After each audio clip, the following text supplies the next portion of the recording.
শিশু শ্রমের উপরে যে ইকোনমি দাঁড়ায় বা দাঁড়াতে চায় সেটা একটা সম্মানজনক দেশ হয় না।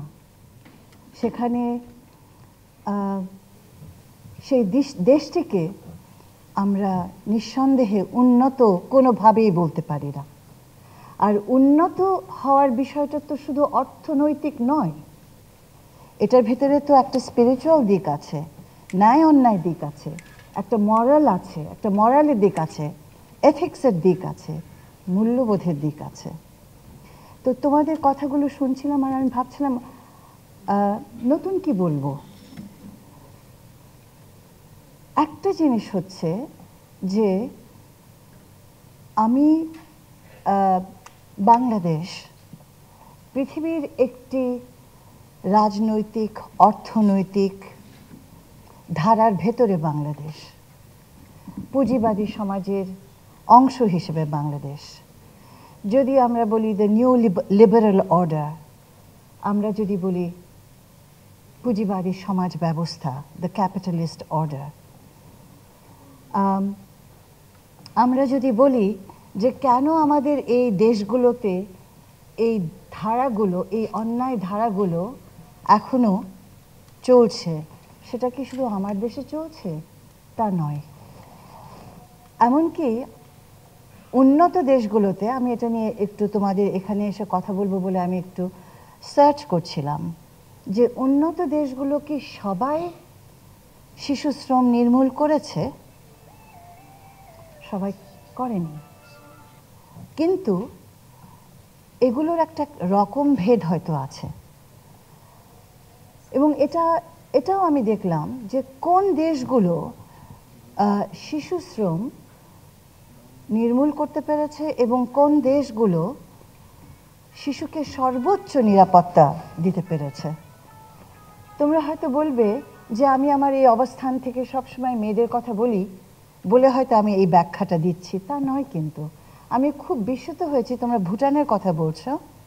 তোমরা কি জানো যে ভুটান একটি ম্যাট্রিয়ার্কাল সোসাইটি? এটা কি জানো? এটা মাতৃকেন্দ্রিক একটি সমাজ ব্যবস্থা। ভাবার জন্য বলছি। তোমরা কি জানো যে আইসল্যান্ড পৃথিবীতে সবচেয়ে বেশি নারী কেন্দ্রিক রাষ্ট্র ব্যবস্থা কায়েম করেছে? এটাও কিন্তু খুব কৌতূহলের একটি বিষয়। এবং সেখানে তাদের পার্লামেন্ট বলো, সরকার বলো, বেসরকার বলো, তাদের পুরো কাঠামোতে 50 ঊর্ধ্ব নেতৃত্ব দিচ্ছে নারী সমাজ।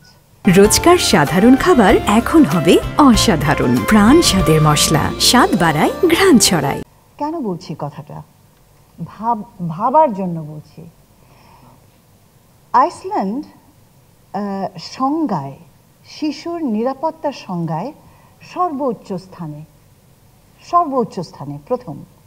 আর আমরা আমাদের এই এলাকায় আমরা ভুটানকে দেখছি যে তারা একটা অত্যন্ত সম্মানিত জায়গায় তাদের শিশুর আশ্রয়টা, নিরাপত্তাটা একটা সম্মান, আমি বলবো একটা গর্ব করার মতো জায়গায় তারা নিয়ে গেছে।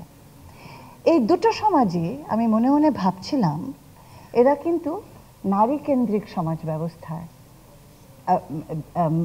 লার্জলি নারী কেন্দ্রিক সমাজ ব্যবস্থার ভেতরে আছে। তাহলে কি নারী কেন্দ্রিক সমাজ ব্যবস্থা কি তুলনামূলকভাবে বেশি যত্নশীল শিশুদের প্রতি?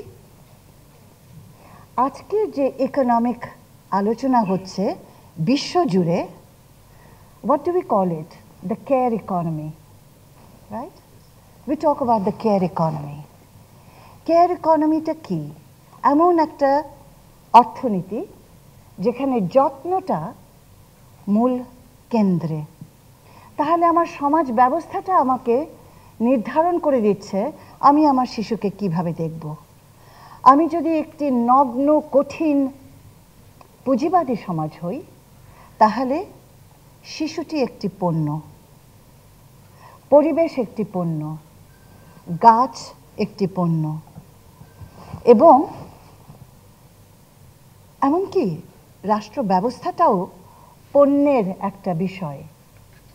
তো সেই জায়গাটিতে যদি লাভের বিষয়টি সর্বোচ্চ প্রাধান্য পেয়ে থাকে, পণ্য, মার্কেট, বিক্রি, কেনা বেচা, তাহলে সেই জায়গাটায় আমি শিশু শ্রমকে যদি কাজে লাগাই আমার উৎপাদনে, তাহলে আমি আমার কস্ট অফ প্রোডাকশন কমিয়ে দিতে পারছি, আমার সারপ্লাস ভ্যালু আমার বেশি হচ্ছে। এটা সোজা হিসেব, কঠিন নিষ্ঠুর সোজা হিসেব। শিশু বলতে এখানে আমরা মেয়েদের কথা বলছি, ছেলেদের কথা বলছি। মেয়েদের জন্য যেমন একটা সাংঘাতিক ভয়ঙ্কর ঝুঁকিপূর্ণ জগৎ আছে পুঁজিবাদ সমাজের ভেতরের এই পণ্যভিত্তিক উন্নয়নের জায়গায়, ঠিক তেমনি আমাদের ছেলেদের বিষয়ে। আর যেমন কিরণ এখানে বললেন, ও তো অনেকগুলো এক্সাম্পল দিয়েই দিয়েছে যেটা আমাদের সকলের মাথায় কাজ করে, এবং পথ শিশুদের জায়গাটি। তাহলে আমি কটা প্রশ্ন তুলতে চাচ্ছি।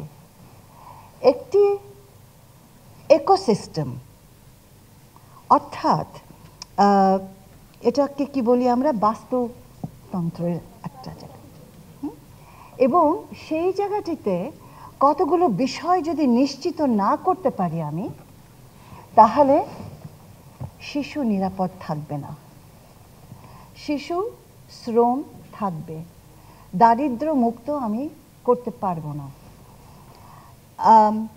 এবং দারিদ্র্য, শিশু শ্রম ওতপ্রোতভাবে জড়িত যেমন, তেমন কিন্তু আমাদের সমাজের দায়িত্ববোধ।